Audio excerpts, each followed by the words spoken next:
About 83% of you guys are not subscribed. Subscribing, clicking that like button, and commenting all help me out a lot in doing what I really want to do. Thank you guys so much for all your support. What is going on, guys? Rogue TCG here, bringing the Yu-Gi-Oh! TCG deck profile. Here I bring probably the most expensive version of Orcust I've ever brought, Orcust Diabellstar. This deck is for people with big pockets and for people who want to kind of play this deck in a weird way where they kind of want to debate their opponents into thinking, psych! Y'all thought I was really about to do you dirty with that expensive ass Diabellstar Orcust list? Nah-uh. Here I bring, I believe, probably one of the cheapest Orcust lists I have ever brought. The most budget Orcust build I have, I think, ever been able to build. Here I bring Orcust Scrap Danger Phantom Knight ? This deck is pretty sick.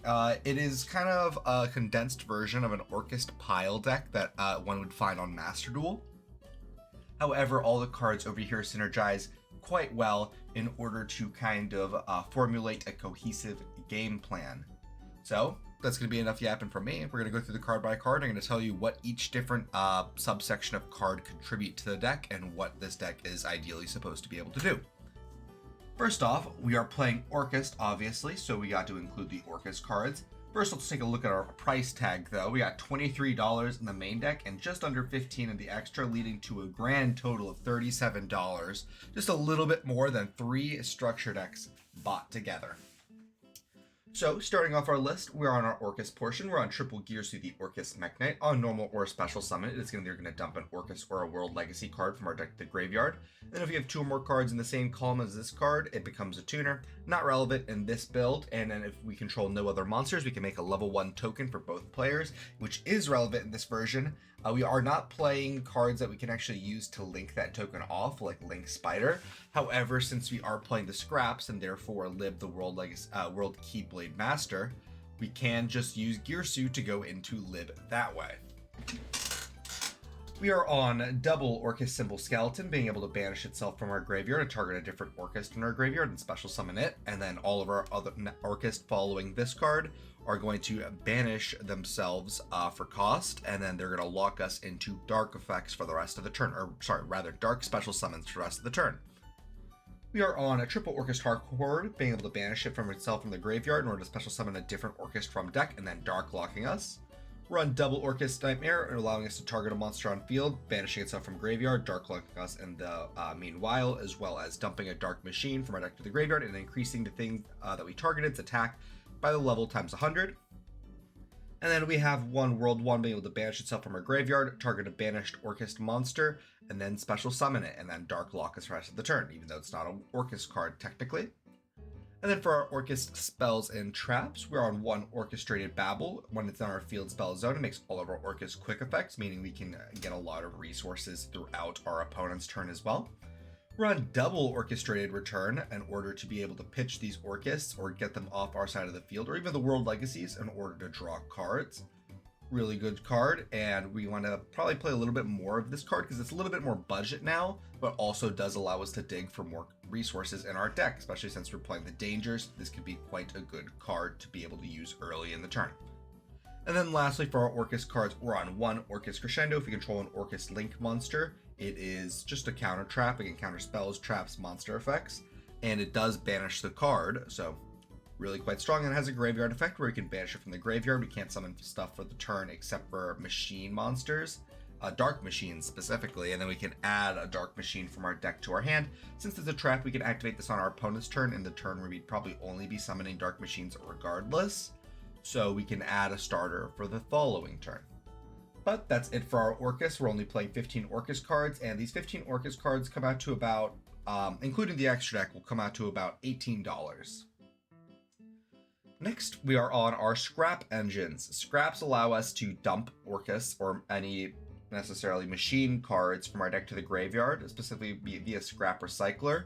And our unlike our Orcust, which are worded in a way where these are like once per turns and we can only use the names once per turn, Scrap Recycler is not a once per turn.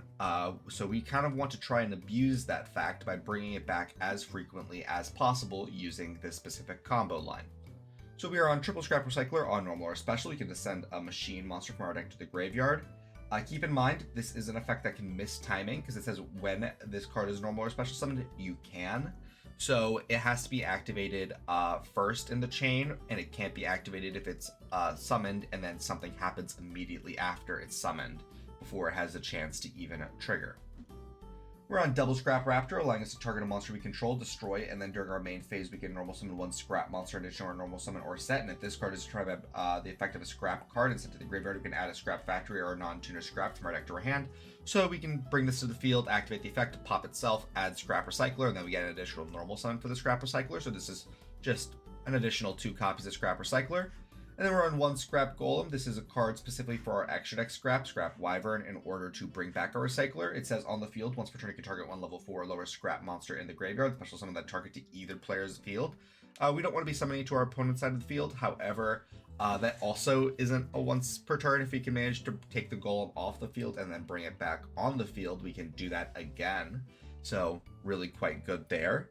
And then for our last couple scrap cards, we're on Double Fossil Dig, which can grab Scrap Raptor because it's a dinosaur. And then we are on 1 Crystron Rosenix, allowing itself to banish itself from the graveyard, make a token, which is kind of necessary for Scrap Recycler. And the reason we're playing a Rosenix is just another copy of Mecha Fantabeast O-Line, and when this card's sent to the graveyard, we get to make a token. And the reason we need to do that is because we go Recycler to dump this, and then we need an extra body in order to make Scrap Wyvern. And this is the best way to make a body without giving up resources out of our hand, like with cards such as Jet Synchron and such. The final card for our important scrap package is 1 copy of World Legacy Succession. I did mention Lib, the World Keyblade Master, earlier. This is a card which we can use to loop our scrap golem from the graveyard in order to get more and more activations, and we can search it out with Lib. But that's it for our, our real engines in deck. We are on Dangers, Tsuchinoko, Jackalope, and Double Mothman. We are on Double Mothman because we want to have access to level 4 monsters, which you'll see a little bit later in the extra deck. And Mothman is just kind of good. Even if we manage to discard it, it lets us get Orcust out of hand. It's not good that our opponent gets to discard and draw as well. However, sometimes it may be more beneficial to us than it is for our opponent. And then we are on 1 Gizmek Orochi, the Serpentine Sky Slasher. It is a dark machine, so you can send it to the graveyard with Orcust Nightmare. And a quick effect, you can banish the top 8 cards of your deck to special summon it from your hand or graveyard. And then except the turn you activate that first effect, you can banish 3 random cards from your extra deck to pop a card on field, rather a face-up monster. That pop effect doesn't really come up too frequently. However, being able to just special summon this guy every single turn can sometimes be enough to keep you in the game.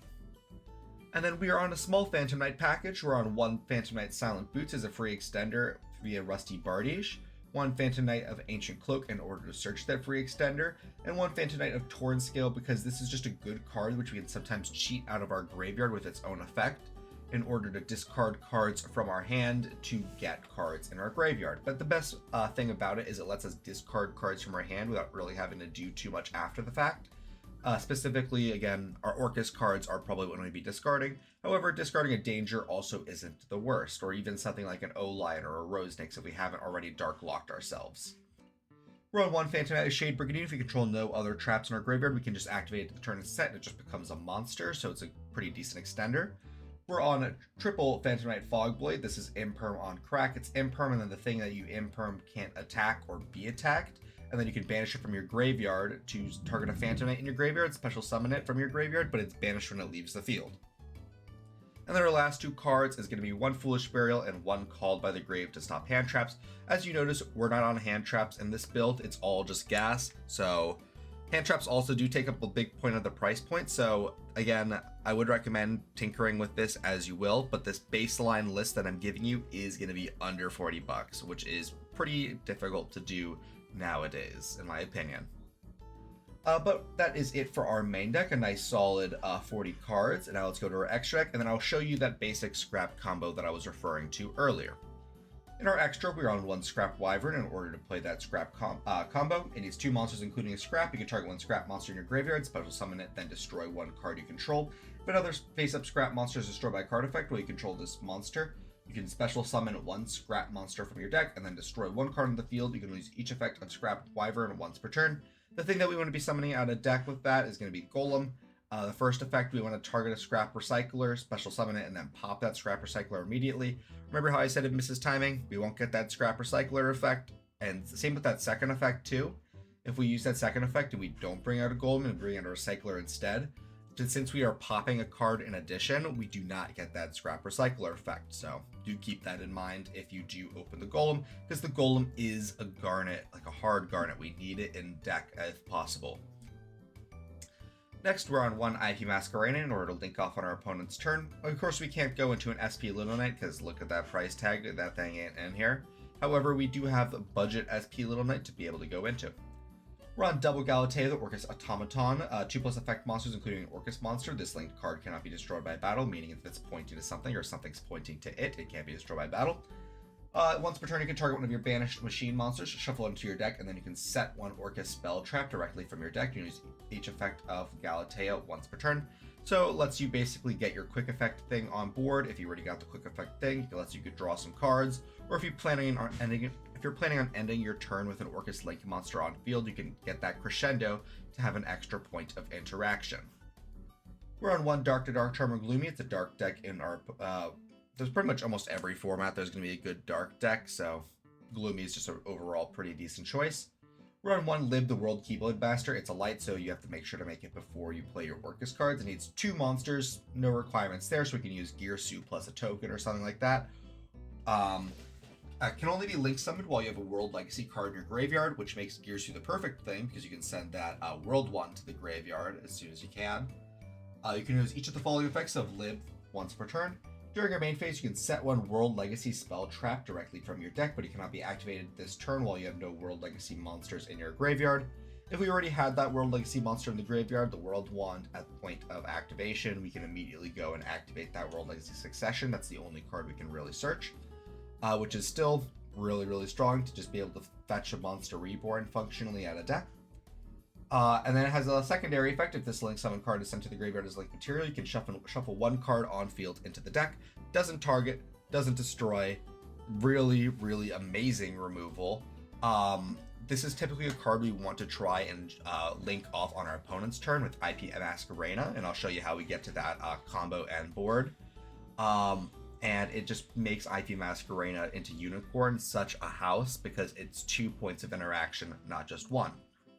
We're on 1 Long Gearsu Orcust Orchestrator, and it's 2+ effect monsters, including an Orcust. This link card can be destroyed by card effects. You can target 2 of your banished machine monsters, shuffle them to deck, and then send 1 linked monster your opponent controls to the graveyard.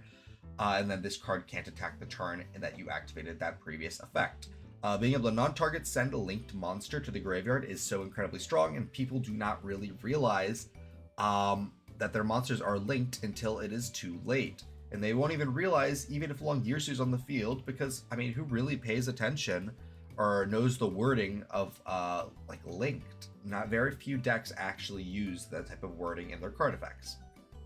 We're on 1 Phantom Knight of Rusty Bardish, the thing connecting the Phantom Knights to this entire deck. It means we don't have to open any Phantom Knights in order to gain access to them. But we do want to play so many Fogblade because with 1 Rusty Bardish, we get access to 2 of them. So with 1 Rusty Bardish, we get to touch 4 different cards. We get to touch 1 Fogblade on activation, because I'm going to read it real quick. And these 2+ dark monsters, during your main phase, you can send 1 Phantom Knight monster from your deck to the graveyard, then set 1 Phantom Knight spell trap directly from your deck to spell and trap zone. And if a dark XYZ monster is special summoned to a zone this card points to while this monster's on the field, you can target 1 card on the field and destroy it, and then both of those effects are hard once per turns. The popping effect, really good. Extra interaction, especially if you reborn something like Dingirsu, or if you're going for the kill with something like any of our other dark XYZs, because all our XYZs are dark in this deck. But that first effect allows us to functionally touch 4 different Phantom Knight cards, and I mean touch, I mean get access to them from our deck, meaning we can set 1 Phantom Knight spell trap, either a Shade Brigandine or any one of these Fogblades, which if you set a Fogblade, that's an instant point of interaction with being a monster negate and being an attack stopper. And then we can send something like an Ancient Cloak, and then we can banish that Ancient Cloak, which allows us to add a Phantom Knight, the Phantom Knight card from deck to hand, either being Shade Brigandine, which is an extender, or Silent Boots, which if we have Rusty Bardish is a free special summon from hand, so another extender. And then if we get Silent Boots in graveyard, we can banish that to grab a Phantom Knight spell trap, meaning we can grab either Shade Brigandine if we have not already, or a secondary Fog Blade to be a secondary point of interaction. So Rusty Bardish by himself is at least 2 points of interaction, being Fog Blade, or Fog Blade Pop, or even sometimes 3 being Fog Blade, and then a Pop. So Rusty is just a house on his own. We're on 1 Nightmare Unicorn. On summon, we can pitch a card in order to target a card on field and shuffle it into deck. Really good thing to link into with IP Masquerena. And then we're on 1 Borolo Dragon. We kind of gotta be a little bit budget with our boss monster, and Borolo Dragon is still a decent card, even after all these years after printing, but it is sometimes just not enough, which is why we kind of don't want to put all of our eggs in one basket like this. We kind of want to play a little bit more toolboxy instead of protect the castle. But that's it for our links. We are on 10 of them. Now let's go into all 5 of our Xyz monsters. We have a lot of level 4 monsters before I go into anything. We have our Orcust Harpour, which we can get on field with our World Wand from Banishment. We have our Gearsu, that's a level 4 that we can get on field via like Harpour or just by normal summoning it. We have our Mothman, which is a 4 that can special summon itself from hand because it's a danger, or we can special summon it on field with Danger Jackalope. Shade Brigandine is a level 4 as well, so do keep that in mind. It's a free level 4 extender, which is super searchable, so it lets us get access to these forest Xyz a lot more easily than you might think. And even cards like Scrap Raptor and Rosenix can be level 4s in a jiffy. But we are on 1 Evil Swarm Nightmare. It needs 2 level 4 Dark monsters, so we can't use that Rosenix Scrap Raptor like I mentioned, but everything else is fair game. When your opponent special summons a monster, except during the damage step, you can attach a material from this card, change that special summon monster to face down defense position. Notice, that isn't a once per turn. It's double Book of Moon, which can sometimes just be enough depending on certain strategies, like Snake Eye. They summon their Poplar, flip it face down. They summon something else, like Flamberge, flip it face down. Now they can't link it off. Like, isn't that great? But yeah, I like Nightmare a lot, and I think it's a very valuable asset to have in this deck, especially since it's very budget friendly. We're on 1 Raiders Knight. It needs 2 level 4 Dark monsters, so I guess I lied a little bit. Scrap Raptor and Rosenix are just there to look pretty, but Raiders Knight lets you detach a material from it to go into a Phantom Knight or a Rebellion Xyz Dragon monster or something like that, 1 rank or above or below it, and then it's destroyed at the end of the next turn. And we're just using this to go into Arc Rebellion Xyz Dragon, which is our best way to OTK in like the entire deck. Like, this card just means you don't have to read any of your opponent's cards really, and sometimes depending on what deck your opponent's playing, it could just mean the end of the game if you have access to 2 level 4 monsters. So I'm gonna read this card. The Xyz card can't be summoned. Xyz summon card can't be destroyed by card effects, so it already bypasses that Raiders Knight downside. You can attach 1 material from this card. It gains attack equal to the total original attack of all other monsters on the field. Then if this card is a Dark Xyz monster as material, negate the effects of all other face-up monsters on field. After this effect resolves, you cannot declare attacks with other monsters for the rest of the turn. So this guy becomes gigantic, and then if you make him gigantic without detaching a Dark Xyz monster, hint hint nudge nudge, Raiders Knight is a Dark Xyz monster, he insulates himself from all other monsters on field. Do keep in mind, it negates your monsters too, other than himself, so it depends on the situation, and depends on if you have anything on board that actually has worthwhile effects. But if you don't, it means you can insulate your easy peasy, walk into whatever they have in attack position, most likely a Link monster of some sort.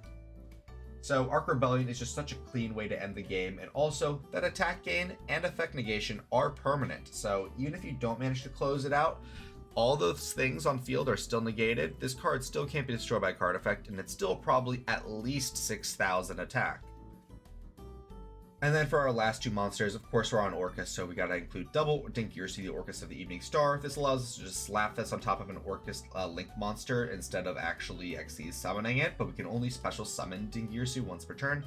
And then on summon, we can choose one of 2 effects, either sending a card on field to graveyard or attaching I believe it's just attaching a Orcust from our banishment to itself as material. And if a card on field to be destroyed by battle or card effect, we can attach a material from Dinkyursi instead. So it's kind of like a Balink's graveyard replacement effect, or like a branded opening replacement effect in the graveyard.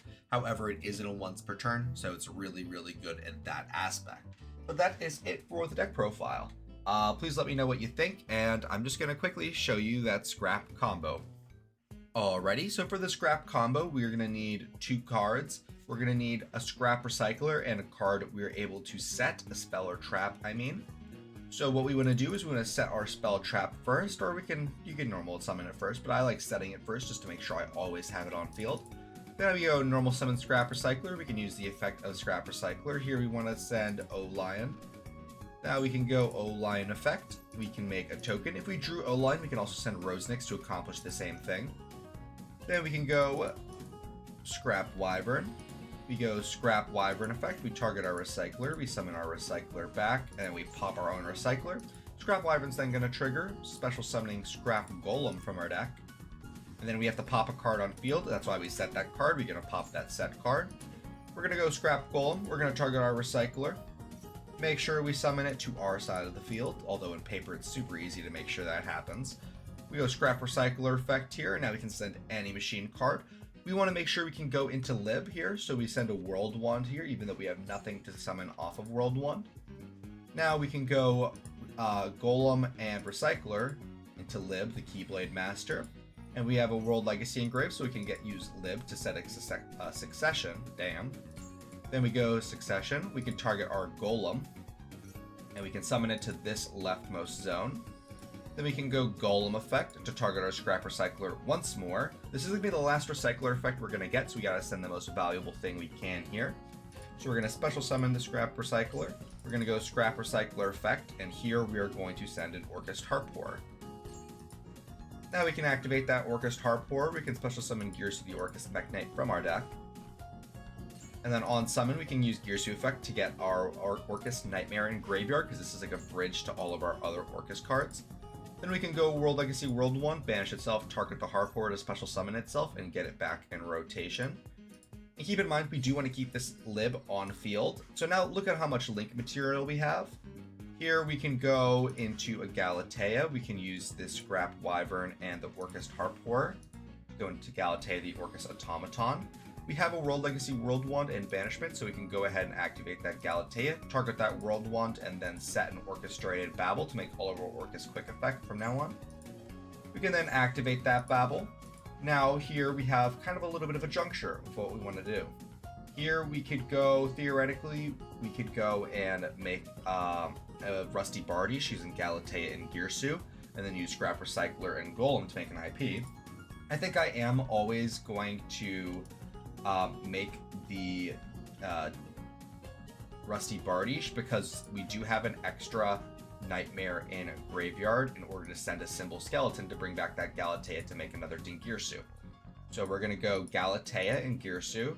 Here we're going to make a Rusty Bardiche over here so we get extra zones to work with. Here we can activate the Nightmare on a quick effect, but we're not going to. We're going to activate the Rusty Bardiche effect here. We're going to send an Ancient Cloak, and we're going to set a Fog Blade. Then we're going to go Ancient Cloak effect. We are going to add from deck to hand a Silent Boots. We're going to then special summon said Silent Boots. And then here, we're going to go Nightmare, target Bardiche. We're going to send a Symbol Skeleton, which is going to buff our Bardiche a little bit. We're going to go Symbol Skeleton, target Galatea to bring it back from graveyard. And then we can special summon our Dingirsu right over that. As you see here, our Rusty is triggering since the Dark Xyz is summoned, but we're not going to activate the Rusty effect, but we are going to activate the Dingirsu. The Dingirsu is here. We have a choice. If we want to have extra extenders, we can go Nightmare, but if we want to have interaction for our opponent at an early availability, we go Symbol Skeleton. Keep in mind, we do still have the Harpor for next turn, so we can get another Gearsu to dump another card, so we don't necessarily have to grab Nightmare there. Here we can go IP Masquerena using Dingirsu and Silent Boots in order to make that like that. And then here, we do have 2 extra bodies on board. What we could have done is we could have went Dingirsu plus Silent Boots to go into a secondary Galatea pointing to the Rusty Bardiche. And then we could have done the other 2 into an IP, but I chose not to do that here because we have extra bodies in order to link off with IP Masquerena if we do need to make a Borlode Dragon. But last play here is we can go this to grab another Fog Blade. And then set the Fog Blade. So now what does this actually resemble interaction-wise? What this resembles is we can go IP Masquerade to link Recycler, Live Off, in order to make either a Nightmare Unicorn for 3 or a Borload Dragon for 4 materials. So we have the option to do either or. If we manage to keep the Scrap Golem on board, that's a starter for next turn, so baller.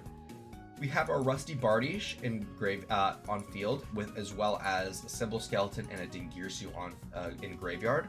So what we can do on our opponent's turn is go Symbol Skeleton to bring back the Dingirsu to either send a card they control or to attach a material to it to have protection for our board. And then if we summon it to a link point Rusty Bardiche points to, that's an extra pop. Then we also have 1 monster negate, 2 monster negates. So what we realistically have is we have access to spin 2 cards from their field with Nightmare Unicorn and Live the World Keyblade Master. We have a send from their field to the graveyard. We have a pop used Rusty Bardiche, and we have 2 monster negates, as well as pretty much full follow-up because we also have Harp Horror for follow-up and Strap Golem as follow-up. If they manage to break the whole board, if we go Harp Horror, bring back Girsu, and then Girsu can make a token, and we can get off to the races once more. But that's going to be about it for the deck profile. Please let me know your thoughts in the description or in the comments below, and I'm going to be seeing you all later. Bye-bye! Thank you guys so much for watching the video. If you wanted to talk to more Yu-Gi-Oh players like yourself, I would highly recommend checking out our Discord server. Link is going to be in the description, as well as the QR code on screen. We do talk somewhat frequently about Yu-Gi-Oh and the current meta, so I would really enjoy to see you there.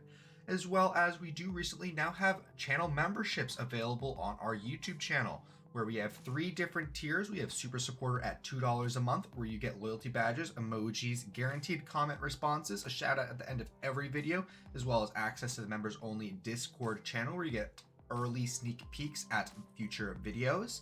There is the Giga Supporter at $5 a month, where you have early access to all new videos about a day or 2 before they go up, as well as all the previous offers. And for $15 a month, we do have our final tier, which is going to be Femboy Fanatic. You get a guaranteed customized video every single month, as well as 1 hour of my time. Could be for anything you'd like. You want a duel? Absolutely. You want me to help build a deck? Absolutely. You want to play some Helldivers? Sure. I'll do anything for an hour once a month. But supporting does help me out quite a lot, and it does help me produce all of these videos. So thank you guys so much for watching, and I'll be seeing y'all later. Bye-bye.